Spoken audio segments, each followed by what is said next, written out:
All right, guys, quick story time.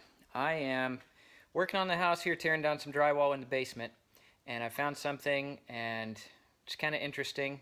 Thought you might like to know my theory about what's going on here. So, back when this house was originally built, this basement part, we knew the owners who lived here and everything, and I would come up and visit, hang out with them sometimes, and this was I was probably in middle school or high school at this time. And they had, for a while, a raccoon that lived inside the house with them. And it was kind of interesting. And you know, you've heard the saying, oh, crazier than a pet coon. Well, he actually said that about himself at one point, I remember. And I was up here and playing with this raccoon, and he would grab you and try and wrestle you and scratch you. He was kind of, I mean, it wasn't a very good pet. But anyway, one of the things he said about this raccoon, I don't remember its name, but if you know anything about raccoons, you know they like shiny things, and they will grab shiny things and just carry them off and whatever.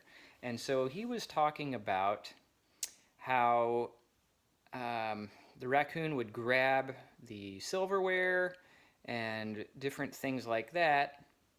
And at this point, at that time, the upstairs portion, up these stairs right here, was not finished at all, but the shell was there, and so it was just open up in there, and the raccoon would go up in there sometimes, and then it would get down into some of the vents and ductwork and stuff like that.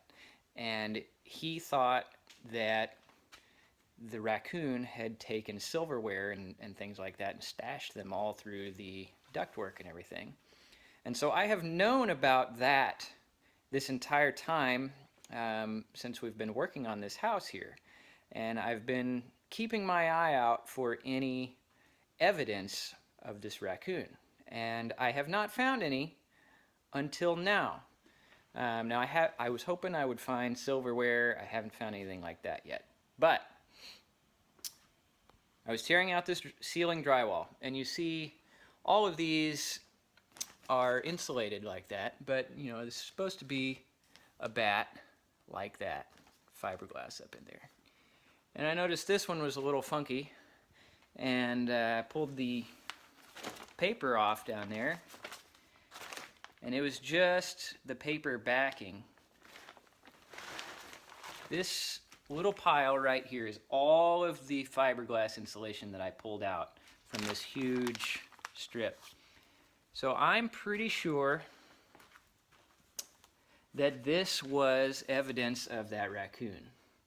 So you can see on here, it's all dirty and nasty, and there's some poop and things like that on here. So here's my theory, is that the raccoon climbed up in right in above the drywall right in here, and then went back through this way up in here. You can see there, it's probably too dark, you can't see it, but there's a little hole up in there that he could have come up over that beam and come all the way in this hole here. And so he could have gone all the way back to this corner, which I have not pulled out this corner quite yet. So I'm hoping maybe I'll find some silverware or something shiny that the raccoon has carried back in there. So anyway, that's kind of the story. If I find anything else when I'm tearing this out, I'll let you know. But otherwise, that's the story of the raccoon that used to live in this house. I might have been wrong. I've made it back about to the corner, and as the further I kept going, the worse the stink got. It smelled really bad. I've got my mask off right now so I can talk to you a little better, but let me show you what I found here. Pulled this piece of insulation down, and I think that is a dead something. So this is some sort of dead animal,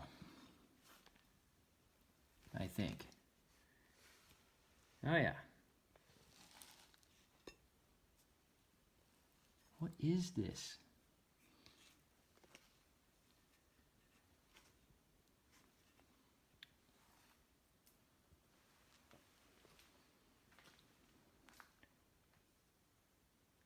Well, this ought to make things smell a little better when I get this out of here and cleaned up.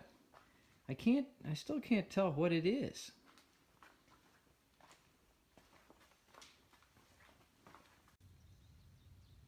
Hey, are you okay? Are you okay? So I've got this thing outside.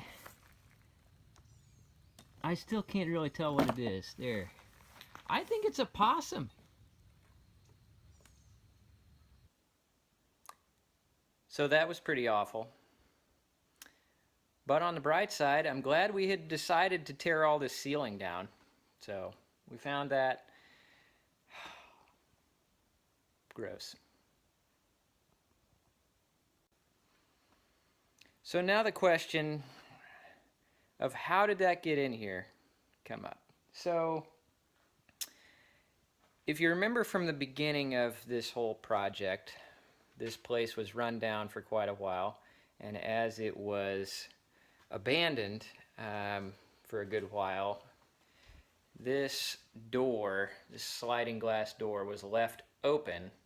It was standing about a foot wide open.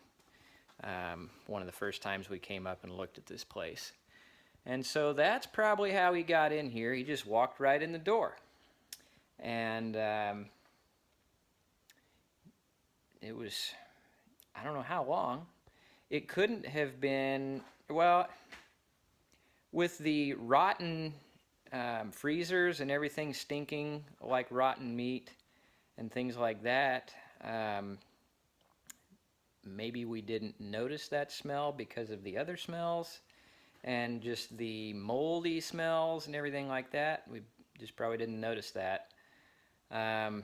It has been smelling a lot better down here lately, but it still kind of had a hint of, you know, it just doesn't smell good. And so that's one of the things, one of the reasons I'm tearing some more stuff out down here is to try and, you know, I'm going to keep tearing stuff out until the smell completely goes away.